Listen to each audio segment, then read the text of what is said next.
Salut tout le monde, j'espère que vous allez bien, je suis ravie de vous retrouver aujourd'hui pour vous présenter mes dernières lectures romans.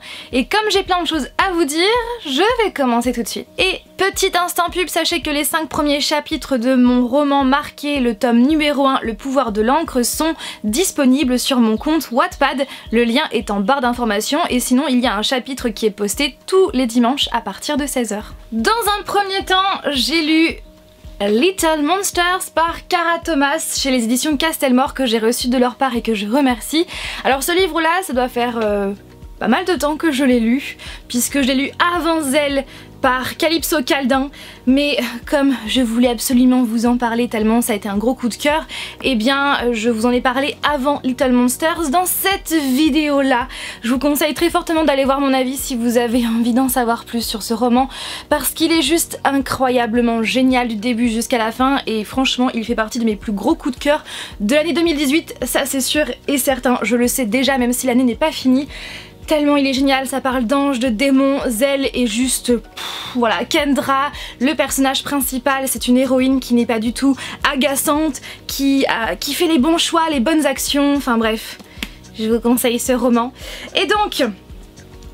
Little Monsters par Cara Thomas, je l'ai lu donc avant Zèle et c'est l'histoire de Broken Falls, donc précisément de Casey qui va vivre à Broken Falls pour démarrer une nouvelle vie, puisque ça s'est pas très bien passé par le passé, oui pourquoi pas, dans sa ville avec sa maman si je me souviens bien, et donc elle a décidé voilà, de repartir à zéro, une nouvelle vie, donc c'est une adolescente qui va être super bien accueillie à Broken Falls, et vraiment mieux qu'elle ne l'imaginait, puisque cette ville est extrêmement chaleureuse et elle va vraiment être accueillie à bras ouverts, notamment par ses deux nouvelles amies, Bailey et Jade. Jusqu'au jour où les choses vont changer, c'est-à-dire que ces deux meilleures amies vont être de plus en plus distantes envers elle, et un jour, sans comprendre pourquoi, eh bien elles ne vont pas inviter Casey à la plus grande fête de l'année. Et elle ne sait pas pourquoi. Sauf que Casey ne connaîtra jamais la vérité, puisque Bailey, après la fête, va disparaître. Et à partir de là, eh bien, soudainement, Broken Falls ne va plus être si chaleureux que ça, surtout envers Casey, qui est la nouvelle, donc forcément on se pose plein de questions sur elle, et des rumeurs voilà, vont arriver à son sujet. Et je ne vous en dis pas plus. Ce roman parle des amitiés toxiques, des rumeurs, des manipulations, que les apparences sont parfois trompeuses. Et au départ, pour tout vous avouer, j'ai eu un petit peu de mal à rentrer dans l'histoire. Je ne sais pas vraiment pour quelle raison, je sais pas, peut-être parce que c'est lent à démarrer. Mais plus j'avançais dans l'histoire, plus il m'était difficile de le lâcher. Il y a beaucoup de suspense dans ce roman, et aussi l'atmosphère est vraiment sinistre, pesante, oppressante, sombre également, et justement concernant cette oppression, je l'ai vraiment ressenti tout au long du livre. J'ai vraiment ressenti les émotions de Casey comme si j'étais à sa place, tellement le livre est bien écrit, la plume de l'autrice est fluide et hyper agréable à lire. Et aussi c'est bien ficelé, parce que à aucun moment j'avais vu venir la fin en fait. À aucun moment j'ai eu l'impression tout au long du livre que finalement l'autrice nous a baladé de piste en piste pour au final les effacer, vous voyez. C'est vraiment très bien ficelé et je vous le conseille, c'est vraiment un thriller psychologique young adulte. Pour ma part, je lis beaucoup de young adulte mais très peu de thriller psychologique, et franchement les deux ensemble, je trouve que ça matche bien, et la fin est vraiment très surprenante mais vraiment brillamment menée, j'ai envie de dire. Donc franchement si vous cherchez un thriller psychologique young adulte, je vous le conseille. J'ai relu Gatsby le Magnifique par Francis Scott Fitzgerald, donc traduit par Julie Wolkenstein chez les éditions Flammarion. Donc ce livre là, vous le savez, c'est mon préféré. Je l'ai lu pour la toute première fois, ça devait être en 2015. J'ai un doute, soit fin 2014, soit fin 2015, je ne sais plus, et vous le savez, c'est mon livre préféré de tous les temps, et franchement, ma deuxième lecture, ma relecture de ce livre le confirme, c'est vraiment mon livre préféré de tous les temps, en plus d'être mon film préféré. Et c'est vrai que je me suis rendu compte en voyant justement ma chronique où je vous ai parlé pour la toute première fois de ce livre, je ne vous ai pas réellement expliqué pourquoi je l'avais tant aimé. Donc par conséquent, je ne vais pas le faire non plus dans cette vidéo puisque je compte faire une vidéo entièrement dédiée à Gatsby le Magnifique et ce pourquoi j'aime ce roman autant et pourquoi je vous en parle autant.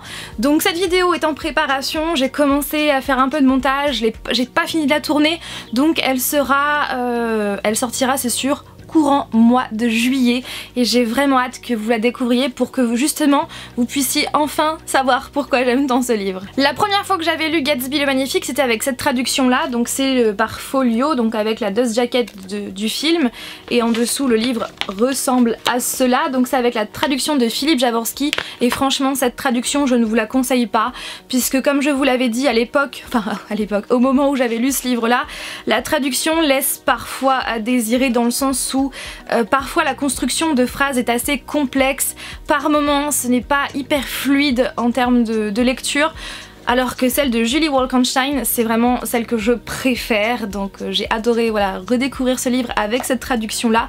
Donc si vous devez lire ce livre, si vous souhaitez le lire, je vous conseille carrément la traduction de Julie Wolkenstein et pas celle de Philippe Jaworski. J'ai lu Voyage interdit par Tara Jones, Oublier ses remords, voler vers la vie par Hugo Poche que j'ai reçu de leur part et que je remercie. Et là comment dire, je pense que je vais directement vous lire le résumé parce que il y a tellement de choses à raconter que je n'ai pas envie d'en oublier. La rentrée à l'Excel Academy de Boston est une nouvelle vie qui commence pour Stella. Elle est encore très jeune mais a déjà traversé une terrible épreuve. Un grave accident de voiture a coûté la vie à sa meilleure amie et lui a valu quelques jours de coma. Depuis, Stella bénéficie d'un curieux don qu'elle préfère garder secret. Elle peut voyager hors de son corps et voler où son esprit la conduit. C'est inquiétant mais aussi libérateur. Dans ses voyages, elle oublie un peu son deuil, ses remords, sa douleur. Cependant, elle y est toujours toute seule.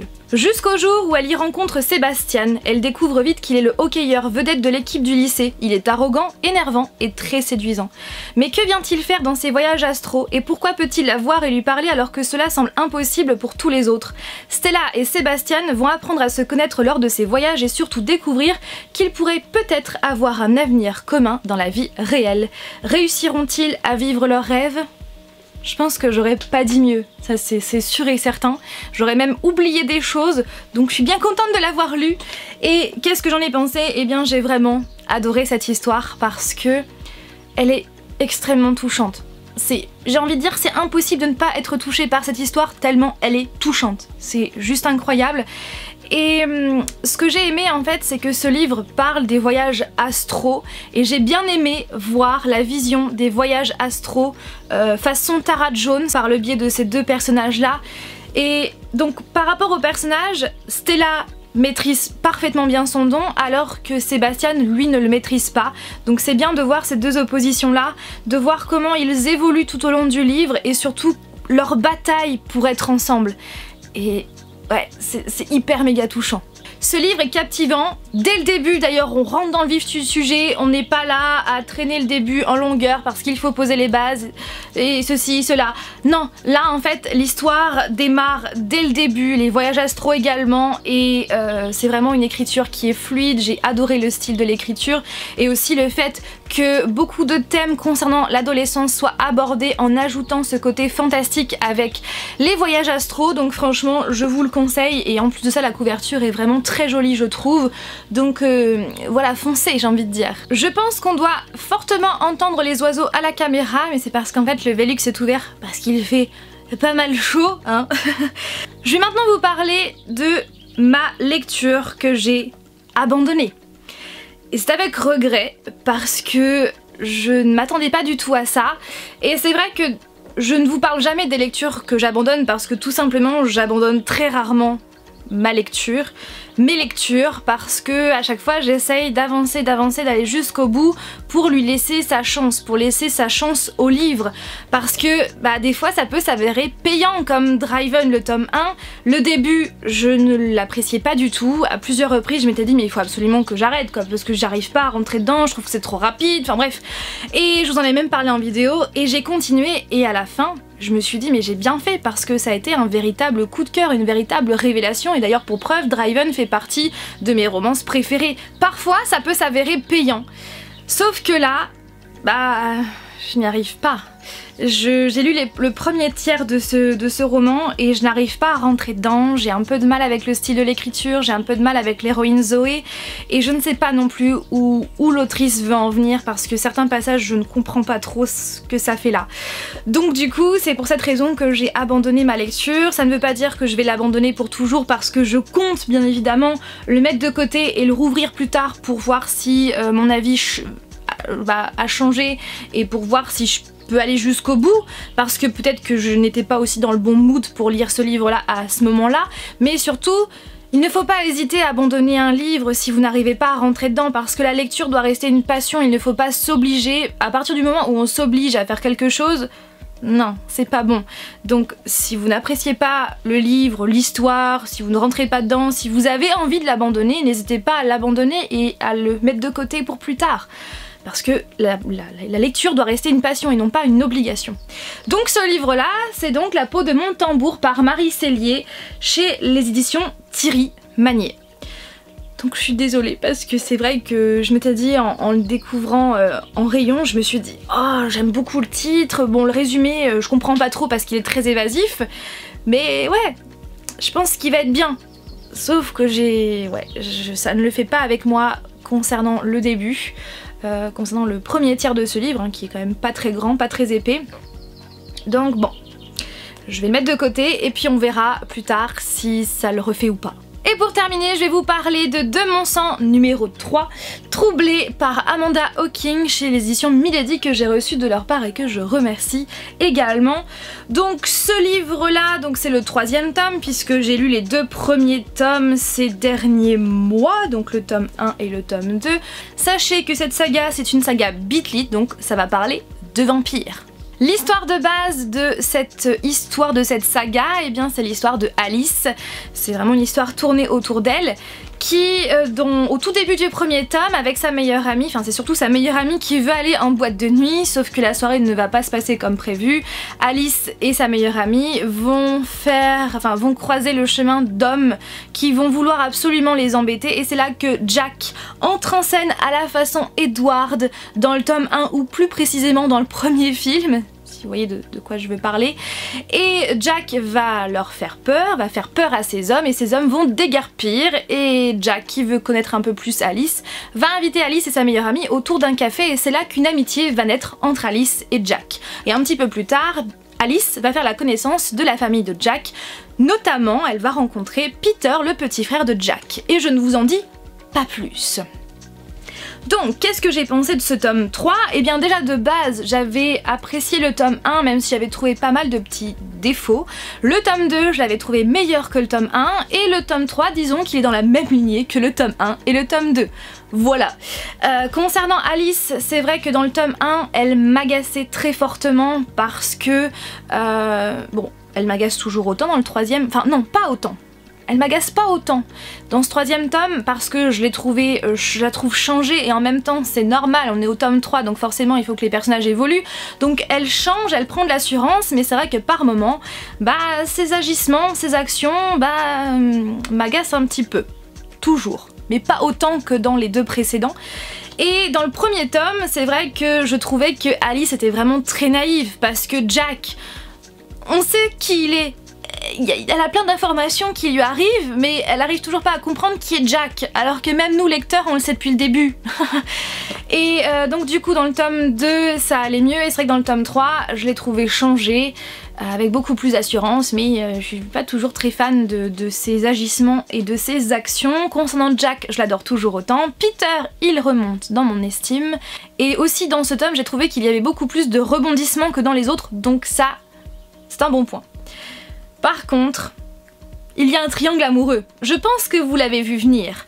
Et d'ailleurs, je vous ne spoile rien puisque c'est marqué dans le premier tome au niveau du résumé. Je vous l'avais dit, dans le premier tome, cela ne m'avait pas plus dérangé que ça. Dans le tome 2 non plus, mais c'est vrai que dans le tome 3... Pour tout vous dire, moi, les triangles amoureux, je n'aime pas ça.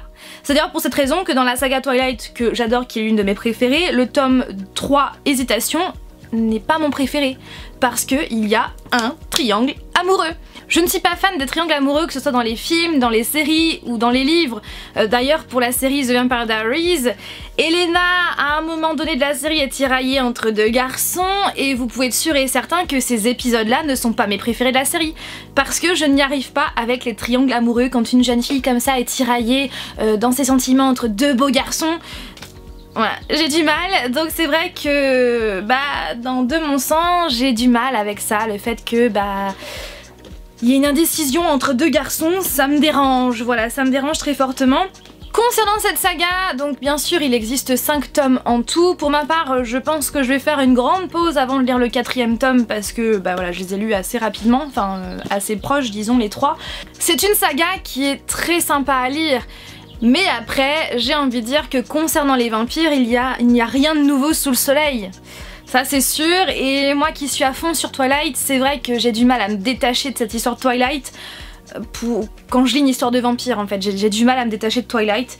Donc voilà pour mon avis. Voilà tout le monde, j'espère que cette vidéo vous a plu. Vous aussi n'hésitez pas à réagir en commentaire, à me dire quel livre vous avez lu récemment et à me donner votre avis, vos avis, sans spoiler bien évidemment.